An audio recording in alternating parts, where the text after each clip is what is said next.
Dans cette vidéo, nous allons étudier de plus près les structures. Une structure est un document qui liste l'ensemble des propriétés que l'on peut annoter, ainsi que leurs différentes valeurs possibles. On peut utiliser la même structure pour plusieurs textes. Cela permet d'harmoniser les annotations, par exemple les mêmes noms de propriétés et les mêmes valeurs. On peut également partager une structure entre plusieurs annotateurs, ce qui permet d'harmoniser les annotations au niveau d'un projet entier. Alors, on peut illustrer le concept des structures à l'aide d'un petit schéma. Ici, vous avez en vert une structure qui est enregistrée dans un fichier ECS. Donc, c'est un fichier à part, différent des fichiers qui contiennent le texte et les annotations. Ce fichier, qui contient, dans notre exemple, des catégories grammaticales et des fonctions grammaticales, peut être utilisé pour annoter plusieurs textes. Ici l'Iliade, l'Odyssée et l'Énéide. Ces différents textes sont dans des fichiers EC, alors que la structure est dans un fichier ECS. Alors, pour créer une structure, il faut d'abord ouvrir Analec et, sans charger aucun document, il faut aller dans le menu Structure et sélectionner Gestion de la structure. Une fenêtre divisée en 3 colonnes apparaît pour les unités, les relations et les schémas.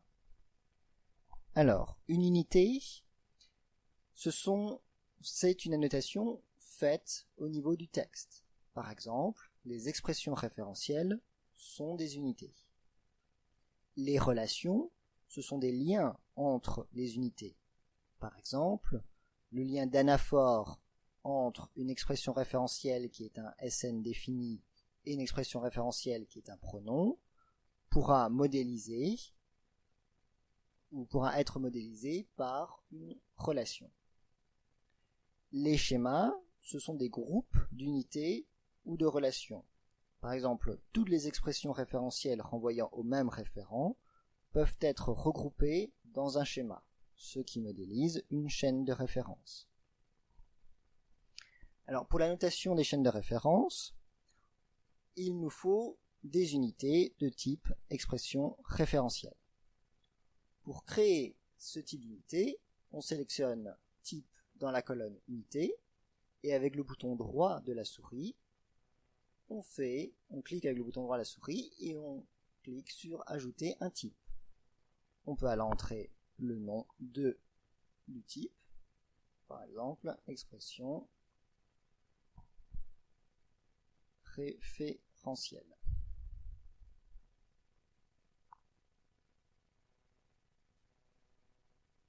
L'expression référentielle apparaît donc dans la colonne des unités. Maintenant, on va ajouter différentes propriétés à annoter. Pour ce faire, il faut sélectionner le type expression référentielle, cliquer avec le bouton droit de la souris et faire ajouter une propriété. Par exemple, la catégorie grammaticale.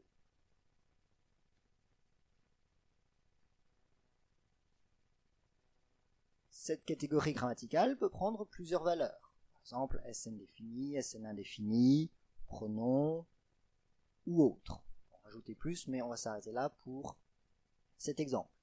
Pour ajouter ces valeurs, il faut cliquer sur catégorie pour la sélectionner, puis faire un clic droit et sélectionner ajouter une valeur. Et on entre SN défini.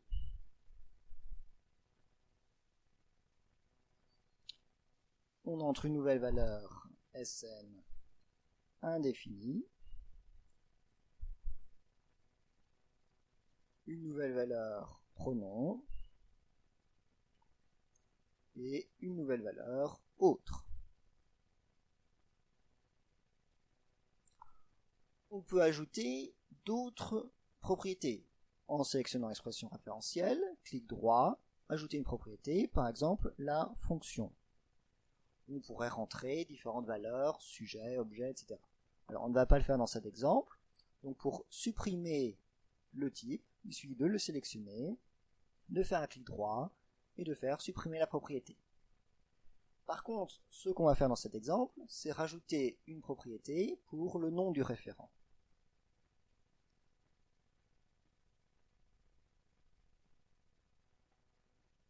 On ne va par contre pas ici mettre de valeur, puisque la structure est censée être partagée par différents textes, et si SN défini, SN indéfini, pronom et autres sont valables dans tout type de texte, le nom du référent, les noms des référents que l'on va rencontrer dans un texte sont propres à chaque texte. Donc, on ne met pas de valeur ici. Donc nous avons ici une structure simple, mais qui devrait suffire pour notre exemple. Alors, une fois qu'on a complété cette fenêtre, on la ferme. Maintenant, la structure n'est pas enregistrée. Il faut l'enregistrer dans un fichier à part, un fichier ECS, ici. Pour ce faire, on va dans le menu Structure, on clique sur Enregistrer, et on met un nom de fichier. Par exemple, ma structure. Donc on sélectionne le dossier, puis on met un nom de fichier et on clique sur Enregistrer. Ici, on voit que le fichier est apparu. Donc on a ici le fichier ECS, on a ici deux fichiers ECS qui contiennent du texte et éventuellement des annotations, et le fichier ECS qui contient la structure. Alors maintenant, on va essayer d'ouvrir deux fichiers, fichier ESOP laboureur et ESOP roseau, pour appliquer la structure sur ces deux fichiers.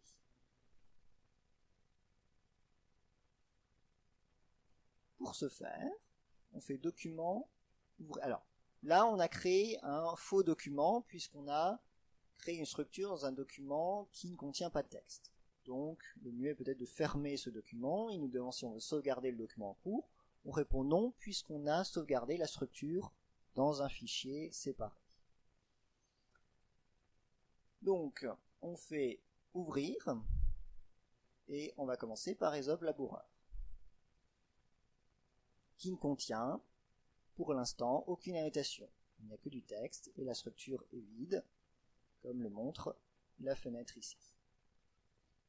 Une fois qu'on a ouvert ce document, si on veut l'annoter avec la structure qu'on a définie précédemment, il faut faire structure, ouvrir.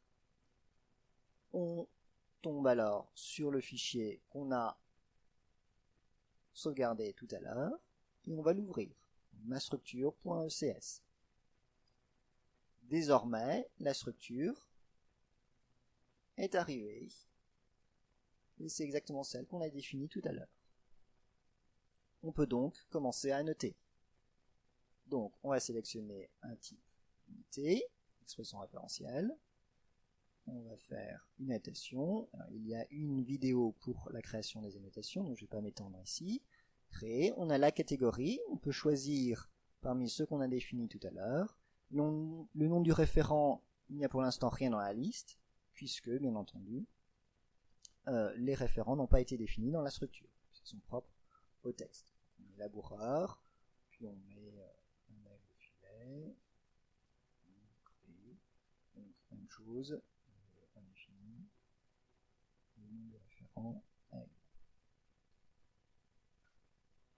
Voilà, on a les deux, voilà. Une fois qu'on a créé toutes les annotations, on continue sur tout le texte, on enregistre le fichier. Maintenant, on peut le fermer et recommencer avec un autre fichier en utilisant la même structure. Par exemple, on ferme ce fichier, on ouvre un autre document, ici ESOP roseau,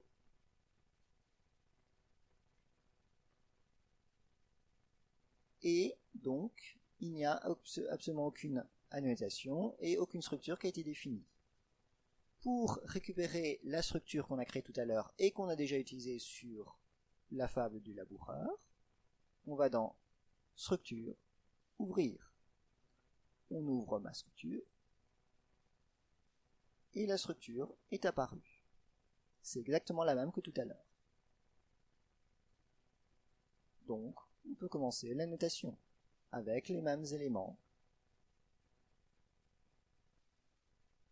Il n'y a que les noms des référents qui vont changer.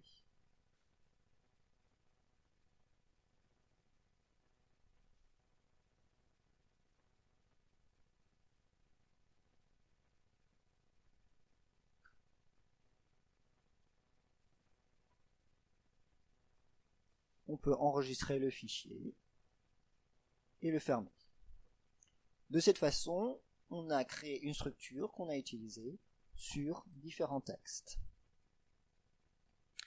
Alors, si on ouvre un texte, par exemple, si on rouvre le laboureur, on verra qu'il y a des annotations dedans et que la structure a été sauvée avec tous les éléments.